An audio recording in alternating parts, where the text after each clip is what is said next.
This is an updated version of the original video, 4 easy steps to memorize the note names on a guitar.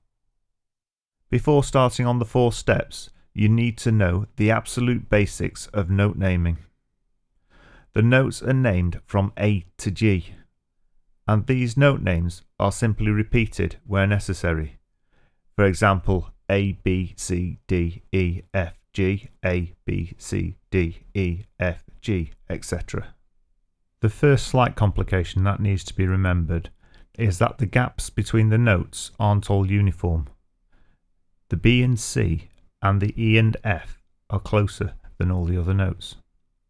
Or, to put it another way, what's actually going on is there's a tone gap between each of the notes, except B and C where there's a semitone and E and F where there's another semitone. So, looking at this on the neck of a guitar, you can see there's a gap between A and B, C and D, D and E, F and G and A. Another way of looking at this would be in terms of intervals or semitones. You can see there's a pattern here.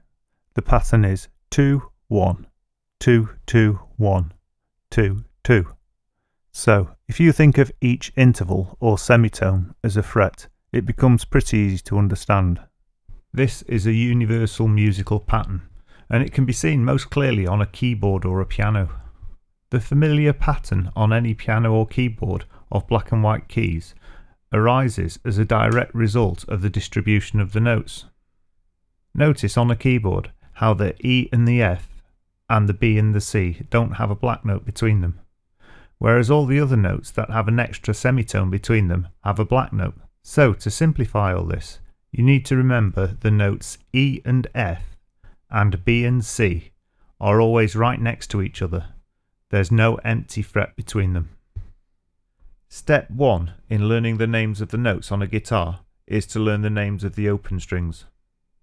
The name of the open strings, going from thickest to thinnest, are E, A, D, G, B and E.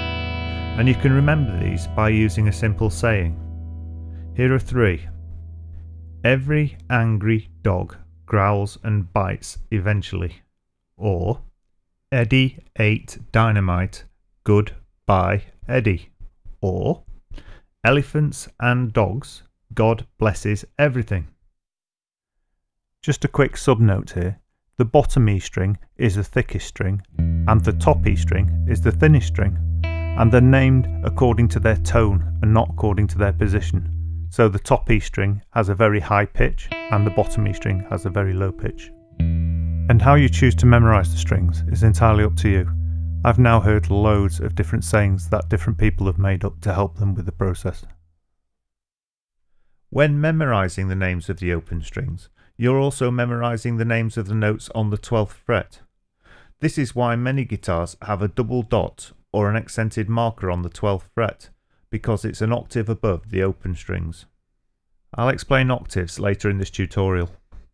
The next step is to memorize the name of the notes on the bottom E string. Even if you don't want to learn to read music or don't want to study theory, it's important that you know the names of these notes. E-shaped bar chords and many of the scales get their names from the bottom E string. The notes on the bottom string then, starting with the open E, are E, F, G, A, B, C, D, E. We stop on the 12th fret because the pattern repeats itself. Notice the B and the C are next to one another. Also, not so obvious, but the E and the F are also close to one another. By learning the names of the notes on the bottom E string, you're also learning the name of the notes on the top E string. So now you've mastered the names on 2 strings of your guitar. The next step is to memorize the name of the notes on the A string. This is the last string you need to memorize the name of the notes on, but it's also an important one for other reasons other than reading music and theory. Right, the name of the notes on the A string then, including the open string, are A, B, C, D, E, F, G, A. Again, notice the B and C are next to one another, and here more clearly the E and the F are next to one another. Once you've memorised the names of the open strings and the names of the notes on the E string and the A string, you know half of the notes on the guitar, and the rest can be worked out using octaves. An octave is the name given to the gap or the interval between two notes with the same name. So you can have an octave up or an octave down. An octave occurs then anywhere the note repeats itself, for example from A to A. It's also common to refer to multiple octaves. For example, if the A repeats twice, then you have a 2-octave gap or interval. If you prefer to think about this in a technical or scientific way, the octave is the point at which the frequency doubles or halves. So if you were to take a fixed note or frequency as a reference note, an octave up from this would be double the frequency, and an octave down from this would be half the frequency. And every time you doubled or halved the frequency from the new points, it would be up or down another octave respectively. From what you've learnt already, that is the open strings, the E string and the A string notes, we can find all these other notes using octaves. And to do this, all you need to do is remember a pattern, that is 2-2, or 2 strings up, 2 frets up. What this means in practical terms is, if you take any of the notes you've learnt so far, and then go 2 strings up, 2 frets up from that point, the note repeats, an octave up. For example here, the G, which is the 3rd fret on the bottom E string, repeats an octave up, which is the 5th fret on the D string. And this rule is true of any of the notes on the bottom E string. 2 strings up, 2 frets up will always produce the octave up.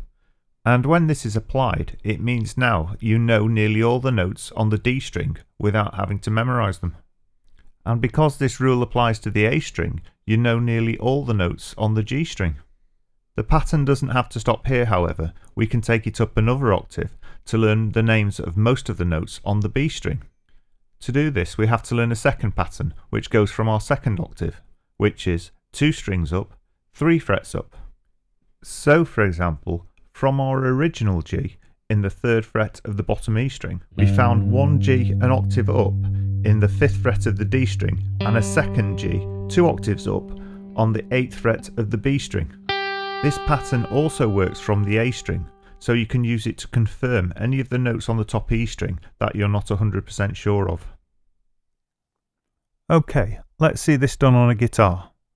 Firstly, we play the G on the bottom E string, so that'll be the 3rd fret of the bottom E string. Then, to find the octave up from there, we go 2 strings up and 2 frets up, and this is the octave up from the G. Now, if we go 2 strings up and 3 frets up from here, we have the second octave. So let's see that again a bit more quickly. The G, 2 strings, 2 frets, then 2 strings, 3 frets.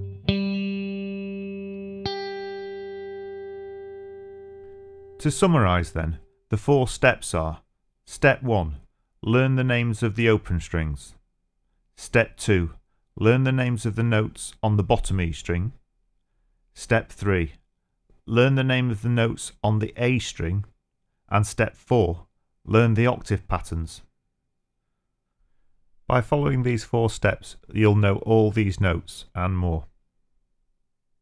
You might have noticed at this point that there are a couple of notes missing on the B string. That's because these notes can't easily be found using this technique. However, using some basic information you've learnt from this tutorial, you can find those notes now quite easily.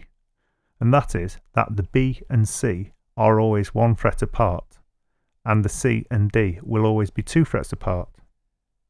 You now have the names of all the notes on the guitar except the sharps and flats.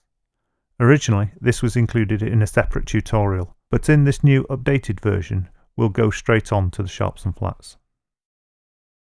Understanding sharps and flats for the guitar.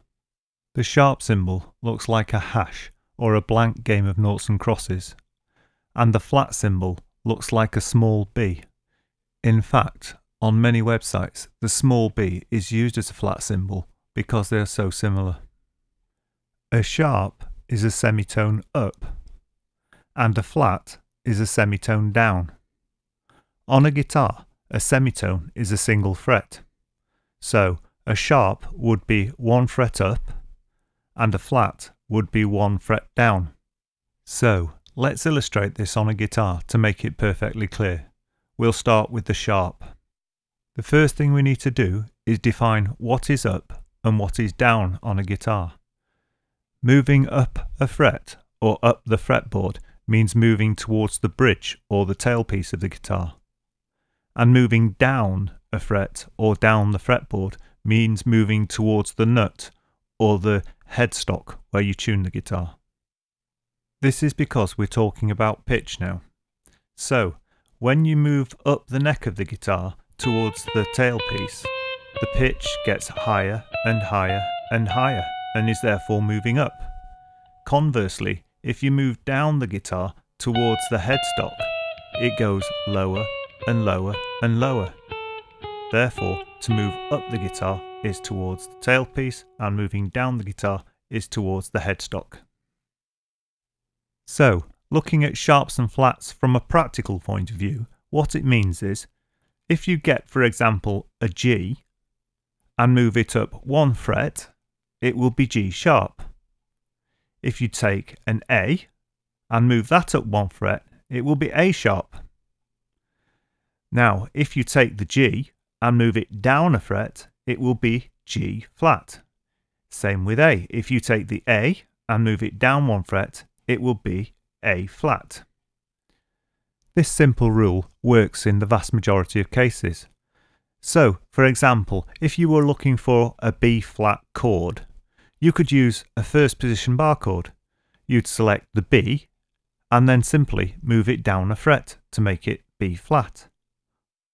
Or if you prefer, you can take the second position B and move that down by a fret to create B flat. The same rule will work for sharps. So if you were to get a G major in the 3rd fret and take it up to the 4th fret, it would become G sharp major. Also, if you were to take the A in the 5th fret and take that up to the 6th fret or up a semitone, and that would be A sharp. And this rule doesn't stop with the majors and the minors. If you were to take, for example, an F minor 7th in the 1st fret and take it up by a fret to the 2nd fret, it would be F sharp minor 7th. And this rule even applies to scales. So if you know the G major scale, which starts on the 3rd fret, if you play the same scale but starting on the 4th fret, it would be a G sharp major. Or if you take the same scale and start it on the 2nd fret, it would be G flat major. Sharps and flats then are quite easy to understand, but there are 1 or 2 small issues that do cause problems. For example, overlapping notes. So, to illustrate this, we'll take the 2nd fret, which is the F sharp, but also the same note is G flat. If you take the F up by 1 fret, it becomes F sharp, and that is in the 2nd fret. However, if you take the G down 1 fret, it becomes G flat. This is also in the 2nd fret. This means you can have 1 note or 1 chord with 2 potential names, and that name would be decided by the key signature, but this is a lesson for a later date. Another place where questions arise is in the gap between E and F and B and C, because there is no blank fret. But again, this is a question to be answered in a later lesson. In conclusion then, the sharps and the flats fill in the spaces between the main notes on the fretboard, and this then gives you a far greater knowledge of the fretboard as a whole. Thank you for watching, and if you like this tutorial, like and subscribe so you'll be notified when I post new tutorials. Also, if you'd like a printable version of this lesson, just follow the link in the description below.